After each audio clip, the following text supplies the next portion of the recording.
Praise the Lord, जय मसीह की। एक बार फिर मैं आप सबका स्वागत करती हूँ हमारे साथ जुड़ने के लिए। आज हम परमेश्वर का वचन देखेंगे, यशायाह की पुस्तक, उसका 40वां अध्याय। उसका अगर हम 29वां वचन देखें, वहाँ लिखा है, वह थके हुए को बल देता है और शक्तिहीन को बहुत सामर्थ्य देता है। थके हुए को बल देता है और शक्तिहीन को सामर्थ देता है। और अगला वचन कहता है, तरुण तो थकते हैं और श्रमित हो जाते हैं और जवान ठोकर खाकर गिरते हैं, परंतु जो यहोवा की बाट जोते हैं वे नया बल प्राप्त करते जाएंगे। वे उकाबों के समान उड़ेंगे, वे दौड़ेंगे और श्रमित ना होंगे, चलेंगे और थकित ना होंगे। यहाँ परमेश्वर एक थके हुए के बारे में बात कर रहे हैं कि जो थक जाते हैं उनको वो परमेश्वर बल देता है। जो उसकी बाट जोते हैं उनको वो बल देता है। जवान भी थक जाते हैं, तरुण भी श्रमित हो जाते हैं, लेकिन जो परमेश्वर की बाट जोते हैं वो कभी नहीं थकते, वो नया बल प्राप्त करते हैं। थकना क्या है?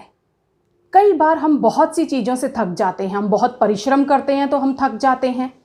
हमारी शक्ति ज़्यादा खर्च होती है तब हम थक जाते हैं। और कई बार हम समय लगता है कि हमारी उम्र हो चुकी है, इसलिए हमारे अंदर शक्ति कम होती जा रही है, इसलिए हम थक जाते हैं।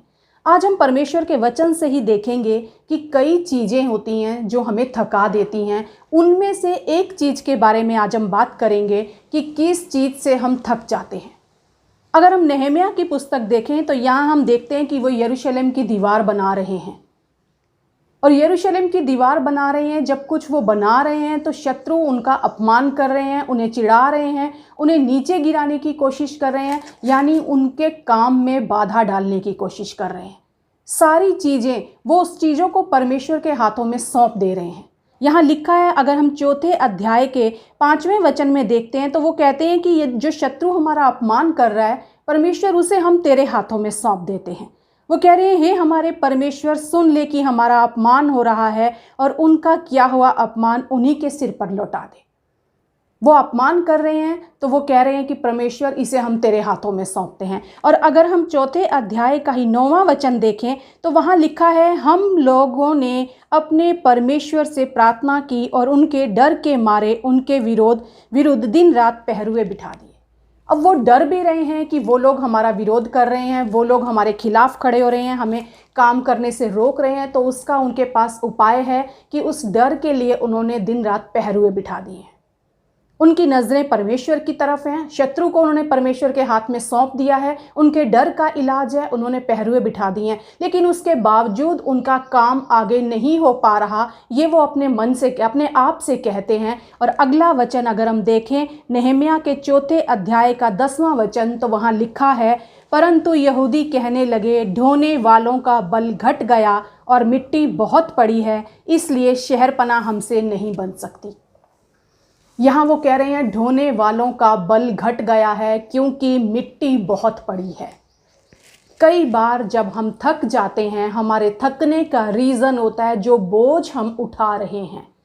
वो बोझ इतना ज़्यादा हो जाता है कि वो हमें आगे बढ़ने से रोकता है। शत्रु का उपाय है, डर का उपाय है, लेकिन जो चीज़ें हमने अपने ऊपर लादी हुई हैं वो चीज़ें हमें थका देती हैं। और यही बात नहम्याह में वो यहूदी कह रहे हैं कि हमारा बल घट रहा है क्योंकि जो हम ढो रहे हैं उसकी वजह से हम थक रहे हैं। और परमेश्वर का वचन यशायाह के 40वें अध्याय में ये कहता है, वह थके हुए को बल देता है। अगर आप उस बल को पाना चाहते हैं तो आपको एक काम करना होगा। और यहाँ परमेश्वर ने उसको क्या करना है उसके बारे में भी हमें बताया है। वो कहता है, परंतु जो यहोवा की बाट जोते हैं, 31वें वचन में लिखा है, यशायाह के 40वें अध्याय के 31वें वचन में, जो यहोवा की बाट जोते हैं वे नया बल प्राप्त करते जाएंगे, वे उकाबों के समान उड़ेंगे। यहाँ एक पक्षी उकाब से परमेश्वर उनकी तुलना कर रहा है कि उकाब के समान तुम उड़ोगे। क्योंकि उकाब के बारे में जब हम पढ़ते हैं तो वहाँ लिखा हुआ है, इससे पहली लाइन में लिखा है, वे नया बल प्राप्त करते जाएंगे। उकाब एक ऐसा पक्षी है कि जो एक उम्र में जाने के बाद उसके पंखों में वो ताकत नहीं रहती, वो पंख उसे उड़ने की उतनी शक्ति नहीं देते। वो पंख जो होते हैं उसे अपने शरीर में बोझ लगने लगते हैं और फिर वो एक समय के लिए एक चट्टानों में, दरारों में अंदर घुस जाता है और अपने उन पंखों को अपने शरीर से नोच नोच कर अलग करता है, चट्टान से खुद को रगड़ रगड़ कर वो उन पंखों को फेंक देता है, उतारता है, ताकि जो उसका बल घटा रहे हैं वो पंख उसके शरीर से हट जाएं, वो चीज़ें उसके शरीर से उतर जाएं। और जब वो ये काम करता है, जब उसके वो पंख उतर जाते हैं, या यूं कहें कि वो उन पंखों को अपने शरीर से नोच कर अलग कर देता है, फिर कुछ समय के बाद उसके नए पंख आने लगते हैं, नए पंख उत्पन्न होने लगते हैं, और फिर से वो नया बल प्राप्त करता है, और फिर वो वही उड़ान भरने लगता है जैसी वो पहले भरता था। परमेश्वर यहाँ उदाहरण दे रहे हैं कि उकाब के समान जो पुरानी चीज़ें, जो पुरानी बातें, जो ऐसी बातें जो आपके बल को घटा रही हैं, अगर आप अपने आप के ऊपर उन्हें लाद कर आगे चलोगे, आप अपने जीवन में उस काम को जो आप बनाना चाह रहे हैं, जो करना चाह रहे हैं, जो ऊंचाइयों पर जाना चाह रहे हैं, वो ही बातें आपको बोझ लगेंगी, वही आपको आगे बढ़ने से थकाएंगी। और नेहम्याह की पुस्तक में वो यही कहते हैं कि मिट्टी बहुत पड़ी है, इसलिए शहरपनाह हमसे नहीं बन सकती। जो आप बनाना चाहते हैं अपने जीवन में, और अगर उसको बनाने में आप थक रहे हैं, तो एक ही रीज़न हो सकता है आपकी नज़रें परमेश्वर पर हों, आपके डर का उपाय हो, आपके शत्रु का उपाय हो, लेकिन फिर भी आप अगर थक रहे हैं तो अपने जीवन में जांचिए, कहीं वो बातें तो नहीं जो आपको बोझ दे रही हैं, जो बोझ आप ढो कर चल रहे हैं, या आपके ऊपर लादी हुई हैं, या आपने खुद से लादी हुई हैं।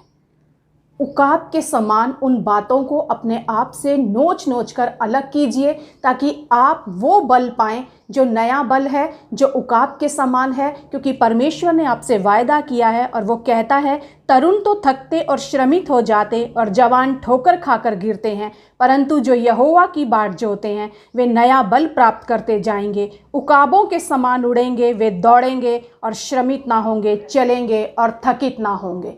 मैं विश्वास करती हूँ जब आप इस वचन को अपने जीवन में लेते हैं, आप याद रखिए, जान लीजिए कि आपको उस बोझ को अपने आप से उतारना है, और इस वचन के अनुसार नया बल अगर प्राप्त करना है तो उस खुदा के पास जाएं और उससे कहें, प्रभु मैं उड़ान भरना चाहता हूँ उकाब के समान, मदद कर मेरी कि मैं उन सारी बातों को जिन्हें ढो रहा हूँ, जो मेरे बल को घटा रही हैं, अपने से अलग कर पाऊँ, और नई उड़ान जो तूने मेरे लिए रखी है उस पर मैं उड़ सकूं। विश्वास करती हूँ इस वचन के द्वारा आपने आशीष और बरकत को पाया है। आमीन।